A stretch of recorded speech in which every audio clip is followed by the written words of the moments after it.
আমরা পালন করছি 21শে ফেব্রুয়ারি। আমরা জীবন দিলাম, রক্ত দিলাম ভাষার জন্য, বাংলা ভাষার জন্য। হওয়ার কথা ছিল 8ই ফাল্গুন, কিন্তু এখনো পালন হচ্ছে 21শে ফেব্রুয়ারি। বিষয়টি বর্তমান সরকার যেহেতু জনগণের ম্যান্ডেটের এবং কাঙ্ক্ষিত একটি সরকার, আমি আশা করি সরকার এই বিষয়টি ভেবে দেখবেন।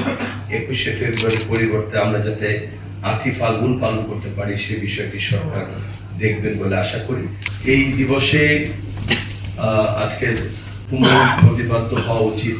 আমি যেটা মনে করি যে অন্যায়ের কাছে মাথা নত না করার যে চেতনা 21 আমাদেরকে শিখিয়েছেন, সেই চেতনাকে সবসময় ধারণ করা। ভবিষ্যৎ হোক নিরাপদ, বিনিয়োগ হোক বিশ্বস্ত, আর আমার পছন্দ সল্ট বে। ওয়েলকাম টু সল্ট বে। আমরা প্রত্যেক বছর এই দিবসটি পালন করে থাকি।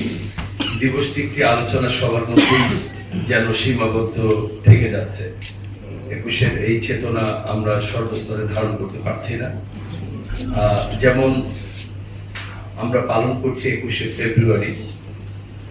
আমরা জীবন দিলাম, রক্ত দিলাম ভাষার জন্য, বাংলা ভাষার জন্য। হওয়ার কথা ছিল 8ই ফাল্গুন, কিন্তু এখনো পালন হচ্ছে 21শে ফেব্রুয়ারি। বিষয়টি বর্তমান সরকার যেহেতু জনগণের